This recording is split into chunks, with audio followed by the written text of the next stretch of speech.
Montreal, Tofino, Corner Brook, Beirut, Gumushlik in Turkey. They're all the same places, just the names are different. Here's a poem called Birthplace. I was born everywhere.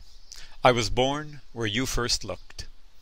I was found in the cow fields, the cowherds outside my grandmother's village, the morning rooster crowing on the tracks, that memory north of Montreal.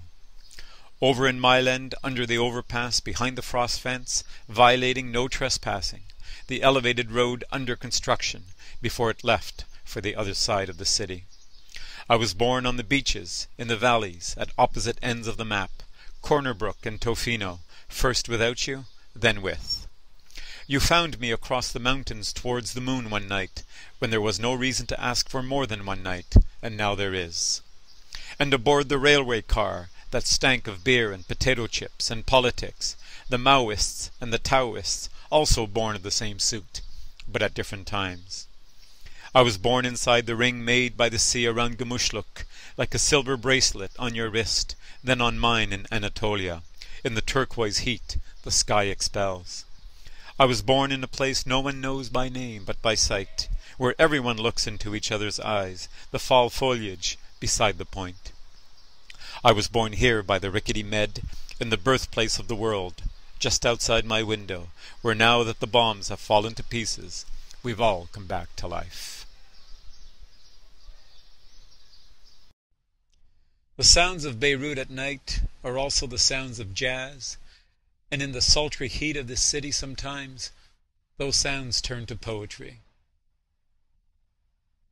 Leaves like trumpets play at night. There is a ginkgo that grows by the Blue Note Cafe above the western walls of Beirut. It's dark without the lights at night, but I can tell what tree it is by the heart of its leaves. A fig tree would say as much about itself with a single leaf. Leaves cling to branches like trumpets that have played Miles Davis and can't let go of the notes that made his music. There's a Spanish melody I hear that I know from another city that is also instantly dark, and like the air, warm to the touch, with just enough of the silt of light to make the streets and the dusty gardens look good. Everything old and weary seems fresh again, when rewarded with the dark pleasure of walking through such an absolute night. Across the street, a man points to an ivy-covered wall that's crumbling, and to the woman walking up its steps. A cat jumps onto the bare flesh of her shoulder as she reaches the top of the wall. She has the walk of the beast, but the beast tamed from a night on the streets, as wilderness finds the right notes when garden branches play for trees. I imagine this scene on the steps repeating itself every night when she comes home. I can make out the trumpet in that too, Chet Baker leaning into the sound with his back to the wall.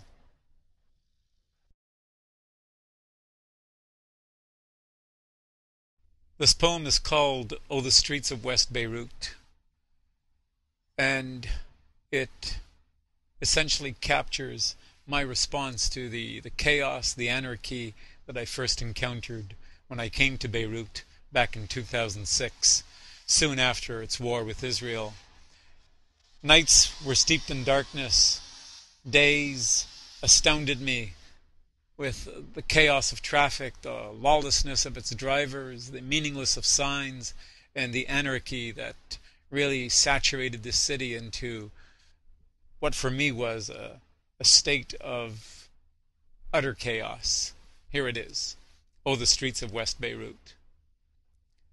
Any line I take from Dylan's Desolation Row would picture what I see now reflected in the window panes of West Beirut, but nothing in its people sings the loneliness or despair, the wretchedness of later hits, as I walk with them surrounded by the sun-soft grime that sticks to these streets.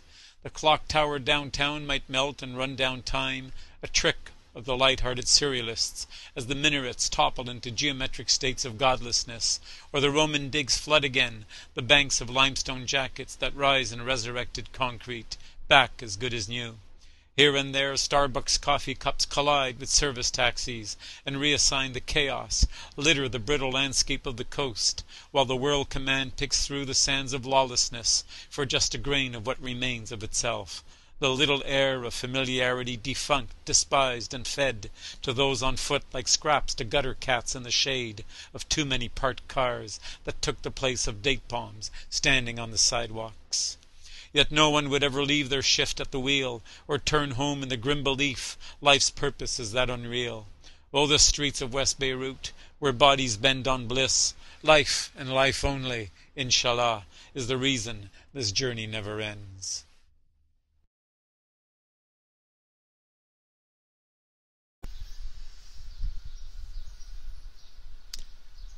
Despite being a very busy and frantic city, you can still find chickens and roosters here in Beirut. This poem is about a rooster that happens to live in the neighborhood. I call it Rooster. Ree the Rooster, the one-time renegade, renowned roustabout for the early riser record, that rep for the crow call vocals, clock of the coop, the barnyard stuff, the russet bantam strut, unchased, unfettered, unpinned, the one that takes the rap for ruffling feathers, for fowl flying, the cockerel's coxcomb constant on the mind, killer claws and maw, feed 'em chicken kibble or die. But this one on the blind side of the wall, sui generis, disappoints when I walk by. The time all wrong. It's 2 a.m. and he's calling for the sun, choking on a half-crow call, a feather caught in his throat, more mutt-whale with a forepaw in the fox-trap than cock-o'-the-walk, who's fit for foul play. Or maybe he's on moon mode like myself, moon-stunned and unmoored, made more to maraud the city streets than settle for a night of fitful sleep.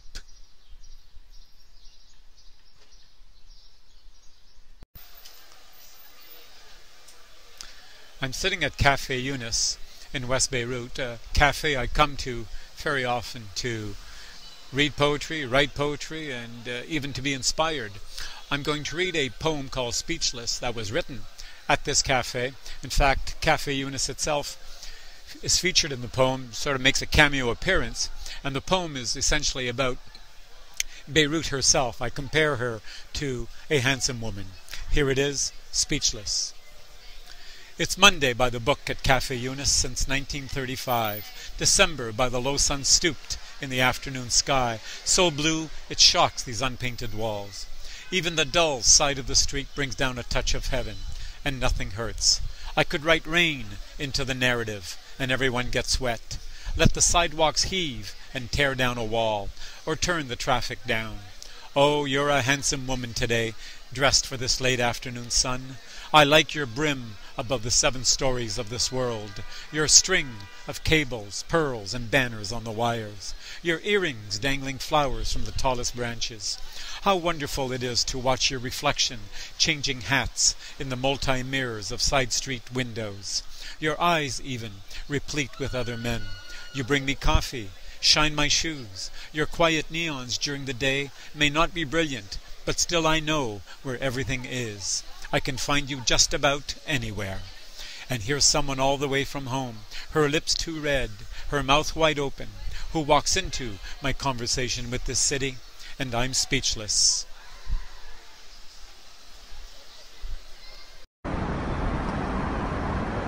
Images of war and conflict come easily in Beirut, especially when the sun is on fire in the heat of summer. Along the coast, which they call the Corniche, flat rocks jut out into the Med, making for perfect spots for sunbathing. And it's usually men you'll see sunning themselves out here, despite the wind that's blowing, such as the wind that's blowing today. This poem portrays such a scene, images of battle in the body throughout. It's called War Games, men sunbathing on the rocks.